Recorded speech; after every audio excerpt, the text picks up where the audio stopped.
अस्सलाम वालेकुम। मैं वेलकम करता हूं आप सबको अपनी आज की इस वीडियो में। ये वीडियो पार्ट 3 है कि कैसे हम अपने बैचलर्स या मास्टर्स लेवल पे जो हम थीसिस करते हैं उसको हम सर्वे डेटा की बेस पे उसका एनालिसिस कैसे होता है। हम पहुंचे थे कोरिलेशन पे। सो कोरिलेशन एक ऐसी स्टैटिस्टिकल टेक्निक है जो हमें बताती है कि दो वेरिएबल के दरमियान जो रिलेशन है क्या वो पॉजिटिव है या नेगेटिव है। अगर वो पॉजिटिव या नेगेटिव में फिर आगे वो वीक है, मीडियम है या स्ट्रॉन्ग है।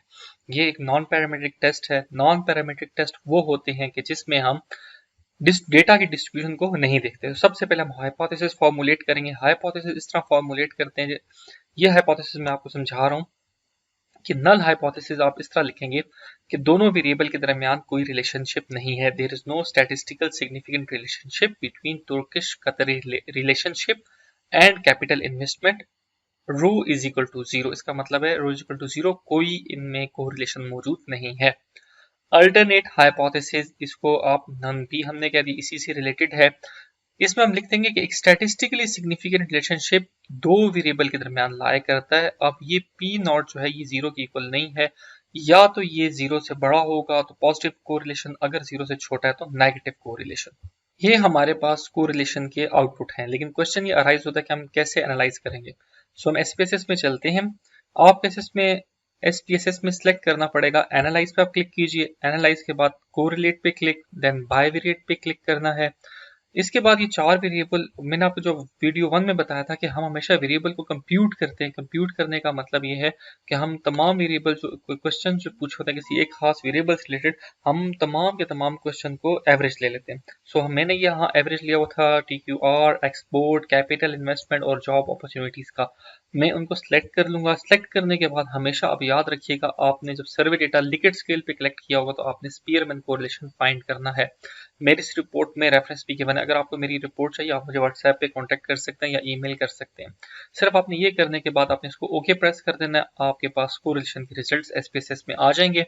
आप इन रिजल्ट्स को कॉपी करके एक्सेल में पुटअप कर दीजिए। जो रोज आपको नहीं चाहिए आप उनको इग्नोर कर दीजिए, और जो आपको चाहिए आप उसकी फॉर्मेटिंग कर सकते हैं।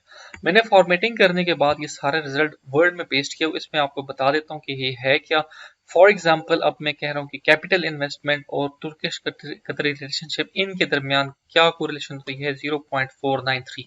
अब चूंकि ये पॉजिटिव वैल्यू, इसका मतलब है कि एक पॉजिटिव कोरिलेशन इन दोनों वेरिएबल के दरमियान लाई कर रहा है। इसके साथ ही साथ ये एक पी वैल्यू है जो कि 0.00। इसका मतलब है कि ये बहुत ही सिग्निफिकेंट कोरिलेशन है। इसको इसी कोरिलेशन को आप ग्राफिकली भी आपने आप शो कर सकते हो। ग्राफिकली आप स्कैटर डायग्राम शो कर सकते हो। आप ये डायग्राम जो है स्कैटर डायग्राम्स, ये मैंने एसपीएसएस में बनाया। ये भी मैं आपको बनाने का तरीका बताता हूँ। स्कैटर डायग्राम बनाने के लिए आप ग्राफ पे क्लिक करेंगे, उसके बाद आपने चार्ट बिल्डर पे क्लिक करना है। चार्ट बिल्डर जब ओपन हो जाए तो आपने यहाँ से स्कैटर डायग्राम सेलेक्ट करनी है। इस स्कैटर डायग्राम को आप इस तरह सेलेक्ट कर लीजिए, या आप इसको स्कैटर डायग्राम जब सेलेक्ट करेंगे तो इसके यहाँ पर दो वेरिएबल्स होते हैं जो कि थोड़ी देर पहले मैंने इसको ट्राई किया था। सो मैं आपको बता देता हूँ कि मैं एक डायग्राम बनाना चाह रहा हूँ जो कि कैपिटल इन्वेस्टमेंट के दरमियान। तो कैपिटल इन्वेस्टमेंट में इस तरह ड्रैग करके एक्स एक्सिस पे ले आऊंगा, और एक्सपोर्ट एक्टिविटी जो है ये मैं ड्रैग करके वाई एक्सिस पे ले आऊंगा। मेरे पास ये ग्राफ बन जाएगा। इसके बाद आपने ग्राफ को जस्ट ओके कर देना है। ओके करने के बाद आपको ग्राफ कुछ सेकंड के बाद स्क्रीन पे यहाँ रिजल्ट पे नजर आ जाएगा। लेकिन इस ग्राफ में आप देखें तो कोई भी हमारे पास स्ट्रेट लाइन नहीं है, इक्वेशन नहीं है, हमें पता चले कि पॉजिटिव है या नेगेटिव। ग्राफिकली कैसे पता चलेगा? सो आप यहाँ से एलिमेंट्स में चले जाएं और ऑप्शंस में जाके आपने reference line from the equation पे क्लिक करना है और यहाँ से क्लोज कर दीजिएगा।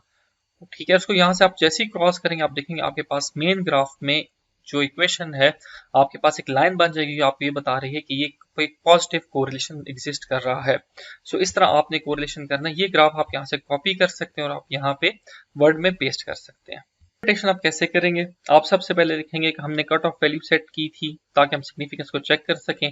अगर हमारी पी वैल्यू जो है वो cut off value significance level जो हमने सेट किया है 0.05 इससे कम हुई, इसका मतलब है कि कोरिलेशन जो है वो सिग्निफिकेंट है, अदरवाइज इनसिग्निफिकेंट है। पी वैल्यू हमें ये बताती है कि हमारे पास नल हाइपोथेसिस ट्रू है या नहीं है। सो हम ये कह देते हैं देयर इज, अगर हमने पी वैल्यू 0.0 अल्फा वैल्यू 0.05 रखी है तो हम ये कह देते हैं कि there is only 5% probability that a correlation exist between two variables. So इसको अब इंटरप्रेट कैसे करेंगे, जो हमारे पास रिजल्ट आए मैं आपको सिर्फ एक इंटरप्रेट करके बताऊंगा, क्योंकि ये हमारे पास मैंने बहुत बड़ा एक कोरिलेशन मैट्रिक्स बनाया तो तमाम वेरिएबल्स को मैंने एक्सप्लेन किया तो वीडियो बहुत लंबी हो जाएगी। सो हम ये कह देते हैं the Spearman correlation between the Turkish TQR and export activities R is equal to 0.462। इसको आप रो से भी जाहिर कर सकते हैं, डिनोट कर सकते हैं, और R से भी। सो ये हमारे पास एक मॉडरेट पॉजिटिव वैल्यू है, ये बता रही है कि एक मॉडरेट पॉजिटिव रिलेशनशिप इन दोनों के दरमियान है। इन सिंपल वर्ड्स के अगर हम रिलेशनशिप को अच्छा करना चाहते हैं, मॉडरेटली इंक्रीज करना चाहते हैं, तो हमें अपनी एक्सपोर्ट्स ज्यादा करनी पड़ेंगी। और फर्दर ये जो पी वैल्यू ये हमारे पास 0.05 से कम आई है, क्योंकि पी वैल्यू हमारे पास 0.000 है, इसीलिए हमने नल हाइपोथेसिस को रिजेक्ट कर दिया और हमने फाइंड किया कि सिग्निफिकेंट रिलेशनशिप इन दोनों के दरमियान लाई कर रहा है एट अल्फा वैल्यू 0.05। अब इसके बाद ये मैंने अगला एक्सप्लेन किया, इस तरह मैंने सारे के सारे वेरिएबल्स के जितने कोरिलेशन थे मैंने सारे एक्सप्लेन किया।